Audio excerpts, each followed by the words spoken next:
I want to tell you what the sheriff is saying, because the reason he gave an interview when he came out earlier this week and said, I'm not giving any interviews. I'm done with that right now, not unless there's breaking news. But he gave an interview to Fox News' Matt Finn on a lot of things. Let me just give you some of the highlights, because he did make news in the case proper, as opposed to just the turf war. He says, first of all, it is not true that his office found a glove at Nancy's home. There had been a news report that in addition to that pair of gloves that were found on the road, that a glove had been found inside Nancy Guthrie's house and that it had been shipped off. He said, that's not true. We have no glove. We have never found a glove on the property. He did say, though, that they have found a lot of gloves, not just the pair that the New York Post happened to be on site when they retrieved in this case. You know, to the point we were discussing yesterday, it's not that unusual to see gloves discarded in, the desert near cacti and so on. He said they've all been sent off. And he defended his use of that one lab, saying, we started sending the Guthrie evidence to this lab from the start. And along with the Guthrie family DNA and other DNA swabs are all there too. So it makes sense, he said, to keep sending the incoming evidence there so the lab can immediately run the new evidence against what is already in-house. Hold on a second, because he says that in soundbite 6, which we have on tape. I split your evidence to 2 different labs that could create a conflict, but more importantly, it adds that additional step. This lab has this piece, this lab has this piece. Now they've got to converge those 2 pieces to make an elimination or identification. No, just send it to one lab. Let's go. They're both great labs. Okay, so let's start there, guys. What do we make of that argument? Because some people really are hammering him for not using the FBI's lab at Quantico. James is the former FBI'er. I'll start with you on that. Hey, good to see you again. Thanks for having me. I feel almost clairvoyant in that yesterday I think we said this exact same thing. And we said that, that everything looks good on the outside, but behind the scenes, there's going to be friction. And here we are. Not surprised by it at all. There is some pretty good evidence that, no pun intended, that the FBI lab at Quantico is a superior choice. And mostly because they do this all the time. They created the technology. They have access to the CODIS database. It's a high profile case, but the sheriff made a call, and obviously people aren't happy about it, and they're going to try to drive a wedge. And I think you were spot on earlier when you were saying that, we haven't caught anybody, and now it's looking bad, and now we're going to start pointing fingers, and this is very, very common. Mm-hmm. It's a bad sign. Just as a reporter on the outside, I know when they start doing this, it's bad. It means they're not getting anywhere. That's right. And so it almost, to me, took out a big eraser and erased all of our leads. I'm starting to think now they're all bullshit, because they don't seem close to arresting somebody. Right. Well, they don't talk like this when they're close to arresting somebody.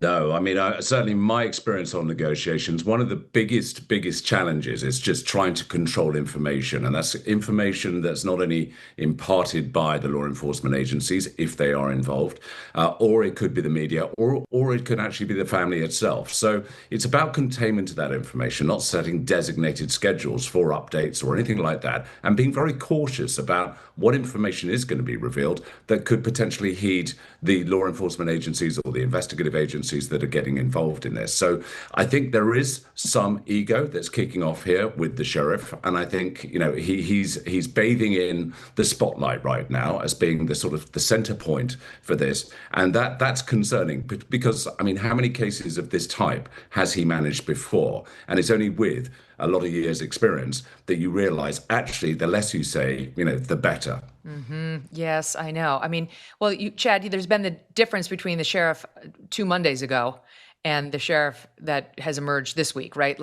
When this case first broke, he was talking to everybody, and that seemed okay because it was a missing persons case. It was like, we all have to find her. We need the community's help. Everybody pitch in, find Nancy, all hands on deck. And then the FBI got involved, and then suddenly he wasn't saying as much. And then they held that Thursday presser, and they haven't had a presser since. And now since then, it's just been rumor, innuendo, accusations behind the scenes, some leaks to the media, then some denials. It feels more like disarray. Yeah, I mean, that's the frustrating part. And I think the sad part through all of this is, at the end of the day, there's still a family that's looking for their missing mother. And this isn't the type of bullshit they need to be hearing or having to deal with. So listen, I've worked plenty of cases with, 3-letter agencies, whether it was the FBI, the DEA. And sometimes, listen, you've got to lower your pride a little bit and realize that, listen, I was a local law enforcement officer and I understand the resources that the Bureau has. And so it's not them coming over here and trying to take a part of my case. It's us trying to work together. And that's really what needs to happen. Like, there's so much tension right now in this case because it's such a high profile case. People want answers immediately. But guys, we've got to come together and work together because there's a family that is heartbroken and grieving right now. It's got to stop. International disputes, inflation, rising national debt, digital currency. There's a never-ending list of reasons gold has risen over 700% in the last 20 years. And a never-ending list of reasons smart Americans diversify a portion of their savings into precious metals with Birch Gold Group. Gold can thrive during uncertainty, which is why it's a crucial part of a balanced strategy. It gives you peace of mind, given all the events that could impact the U.S. economy. See if holding gold in a tax-sheltered retirement account is right for you. Birch Gold can help you convert an existing IRA or 401k into an IRA in gold. Just text MK to the number 989898 to receive your free info kit on gold. There's no obligation, just useful information.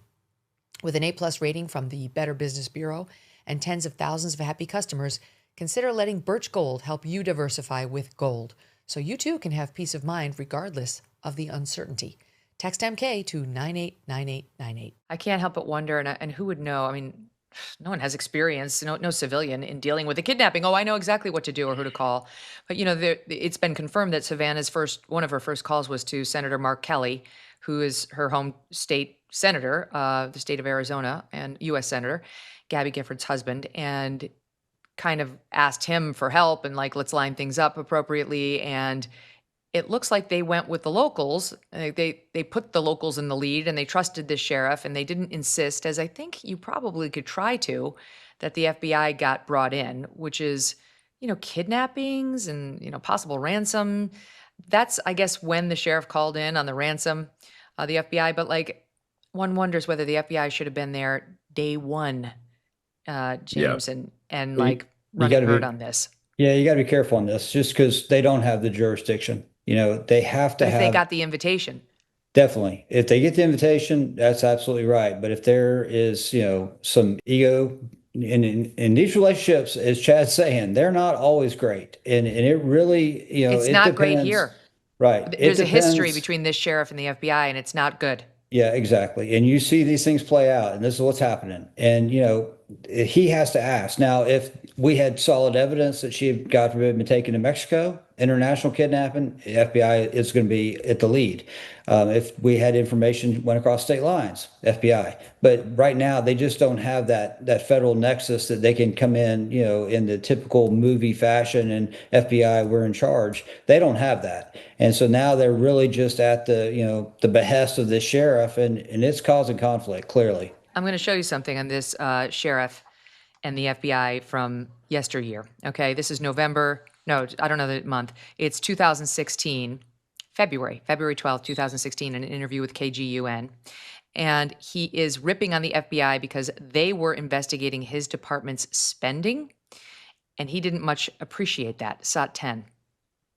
When it comes to an FBI investigation, I was taken back by that as much as anybody. Here's an agency who, for years, has been known to deny or acknowledge or anything about any kind of investigation. They're famous for that. Am I upset at the FBI? Absolutely. They should be. They get by with saying no comment. Who does that in today's world? Who does that? I think the FBI, if they are having problems doing criminal investigations, please call us, because we have real policemen here. We'll do that for you, because obviously they can't get it done.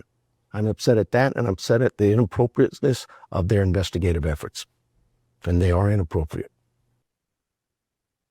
All right, it was 10 years ago, but it's on camera. Yeah. It's tough to dispute. They were investigating him and his sheriff's department. Yeah, he's got a massive chip on his shoulder towards the bureau. That's inevitable, and I think he's obviously not very happy about having to re-engage with them and not allowing him to do the proper police work, as he puts it. One of my concerns, Megyn, that I did want to raise, which sort of goes back a little bit, is about the classification of what this case actually is. In the private sector, we have one of the advantages we have is that we don't actually have to interact with media agencies. We can keep it completely under wraps and keep it very, very quiet. But at the same time, when we're talking to the family, if someone has gone missing, it's always going to be a missing person until such time as a credible proof of life has been sent with a ransom demand. And my concern is that this has been classified as a kidnapping. There has been no credible proof of life that has been provided yet. So again, it changes the dynamic somewhat in how it would be approached. And again, I very much welcome Chad and James's input on that from their perspective as well. Right. Should they be treating this as, I've heard one of you guys call it a homicide, no body, as opposed to kidnapping? Well, before Chad jumps in, I would say real quick with regards to that interview, the FBI is the only one that investigates cops. Now, the state police can do it, and certainly there's IAs in bigger metropolitan divisions. But the FBI, by charter, they work color of law violations against police. They're the only ones that do it, and so it obviously ruffles feathers. And I've been involved in those, and it's not comfortable at all. So I understand the sheriff's frustration, but that video was quite interesting. Thanks for showing telling. that. Here's another one, and we'll go back to whether this should be declared homicide, no body. Put a pin in that for a second, Will, because there's another one. The undersheriff out there, who is now former undersheriff under this Sheriff Nanos, is named Rick Castigar, and he spoke to Brian Enton. It doesn't appear that they get along, he and his former boss. And here's what he said, SOT 9. Should have been recognized initially that once this is labeled an abduction, get a task force together and bring on the FBI and ask them to take it over. Why do you think that didn't happen? Unfortunately, the sheriff, Chris Nanos, has an exorbitant ego, and he, in one case I can think of prior to this one, told the FBI he's the better investigator and he doesn't need their help, and that was a critical case that we needed their help with. This one in particular, they have far more resources than the sheriff's department has. Go ahead, Chad. It's kind of funny how the FBI says no comment came full circle back to him in every one of his press conferences that he's given so far. That's funny to me. What's frustrating, though, is the fact that he cannot humble himself enough. We have a 84-year-old missing woman, and I'm not here to beat, this thing to death. But listen, you don't have the resources. Listen, Megyn, I said it day one on your show probably over a week ago. I feel like the sheriff is in over his head. We need to rely solely on the Bureau. Humble yourself. Your investigators, listen, people out there are telling me, I've got a buddy of mine that's out there in the area that's affiliated with that law enforcement agency, not directly, but is very close to those people, and saying that the investigators want the help of the Bureau, but the upper management is the one that's knocking that down. That's what Maureen seemed to be saying. She said, I guarantee you the rank and file would love the help, but the leadership is a different story. Here's what President Trump said, which is, I will say, telling. Listen to Trump in SOT 12. Why hasn't the FBI taken over the Nancy Guthrie case as the lead investigator? Do you have any updates on how that's going? Well, they took it over originally. It was a local case originally, and they didn't want to let go of it, which is fine. It's up to them. It's really up to the community. But ultimately, when the FBI got involved, I think, progress has been made. Okay, so that last part. Ultimately, when the FBI got involved, progress has been made, which, in Trump speak, he's basically saying, we're the ones getting things done. And but what you guys said, we can't take it over unless this sheriff asks us to take it over. And far from asking that, he's holding on to it. He's making decisions that it sounds like the FBI disagrees with by not using the FBI's lab at Quantico. I don't know. You tell me, James, is it like, Jim, is the FBI's lab at Quantico so special that it can't be replicated by some good lab in Florida? Well, it's the premier criminal lab in the world, so that's probably better than the one in Florida. It does have, again, access to that DNA database, so that's what you need. You need to, okay, we run the test, but what are we gonna do with it? Well, we need to compare it for a human being, and how do you do that? Well, that lab in Florida is going to have to ask the FBI for access to the CODIS system. So it's another step that you don't have to be making if we just go direct to the FBI. But I really want to circle back real quick to the videos, because you've got the sheriff saying, and this is very typical, the sheriff saying, we're the real cops. We're the real law enforcement. The FBI don't know how to work a case. We're the real cops. And then you heard his former deputy chief say, yeah, he thinks he's the only one that can investigate anything. And, frankly, I can't tell you how many people I worked with in my academy class who were former cops. I'm a former cop. We don't go around beating our chest about it, but you don't get any credit for it. That sheriff would have you think that the FBI doesn't have a soul that ever worked law enforcement before they got to the Bureau. And that's just nonsense. Thanks so much for watching. If you like what you just saw, hit the subscribe button for more clips and full episodes.